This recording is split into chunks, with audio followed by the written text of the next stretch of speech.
Mr. Toastmaster, fellow Toastmasters, and honored guests. There it was, Wednesday, April 30th, 2014. I had just gotten home from an absolutely incredible day at work. What that looked like to me was I had made an appointment for an individual from New Jersey to come into the office for an interview. To me, that was success. I had been authentic with this individual. They had seen that and heard that and responded positively to that and decided to give us an opportunity in which to share about our business.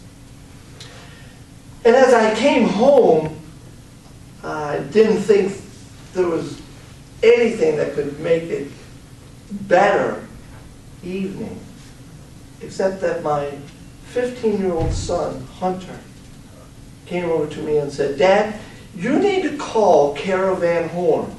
Here's their number. They want you to be the speaker at Baccalaureate." Exactly, that's exactly. I thought, yes! That is so cool! Here's my 15-year-old son. Now, at first I'm thinking, well, I really don't want to embarrass him. Should I really accept? But as I asked him, I said, "Hunter, do you want me to do this?" And that's what yes, Dad, I think this would be really, he said, cool. And I said, all right, okay. So, in preparation for Baccalaureate, the last Sunday in May, I had 30 days to prepare my speech. And at first I reflected upon my personal experience in terms of high school graduation and went back to some of my diaries, read through some of my stories, and remembered some of those relationships. Trying to think, what story could I share with those young minds full of mush to make a difference in their life? And then I realized in my journey of life since high school graduation, college graduation, marriage, and 3 kids, probably the greatest thing that I could encourage each one of those students that chose to be there at Baccalaureate that night, how do they look at success? I hear that word all the time. And it challenged me to think, how do I look at success? And what makes success? Now, I realize that for some people, success is beauty. Beauty is in the eyes of the beholder. I know that for Charles, in terms of he's a dapper man, and his tie is very fitting for him in terms of music. He has traveled the world utilizing music. For some of us, we might look at Charles and think he has been very successful.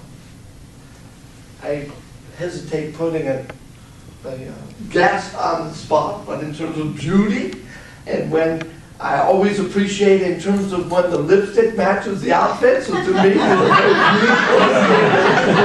I think some people look at beauty as success. In that connotation, you are very successful. And I thought in terms of money. You know, you have $1 million in the bank. You have your house paid for. You have the mansion. You have the Beamer. You have all.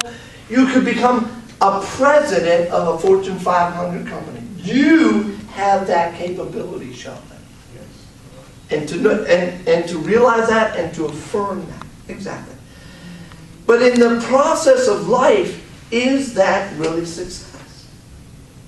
Because like Jim had shared in terms of there's Robin Williams thinking movies and influence and people, and yet look how his life ended.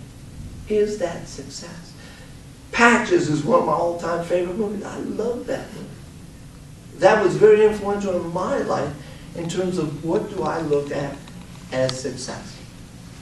So I thought in this process of trying to think of one thing that I could share with them, I knew that it wouldn't be words that I would share, because the words that I would share that night would be heard and in one ear, out the other, and forgotten.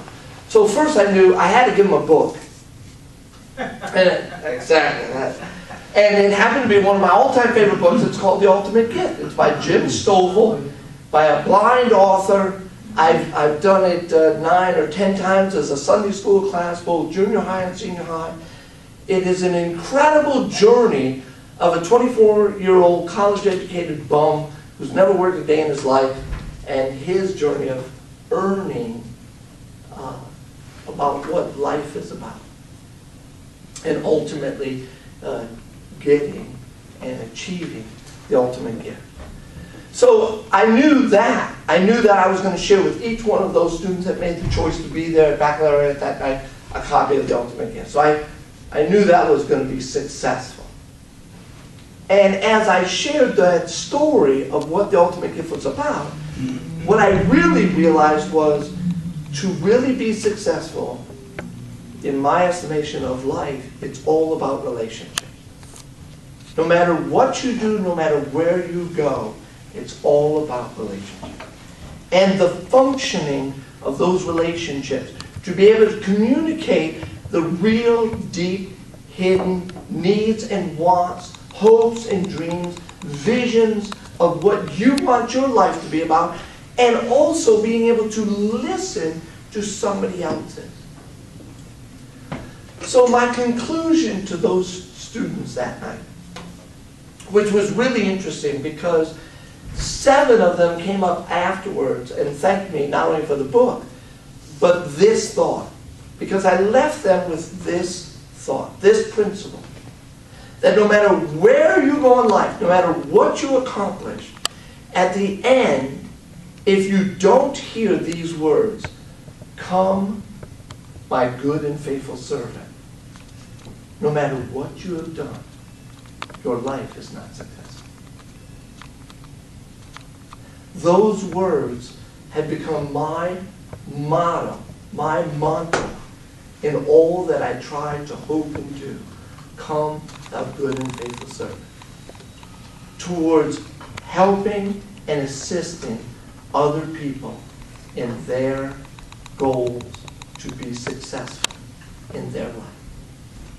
Mr.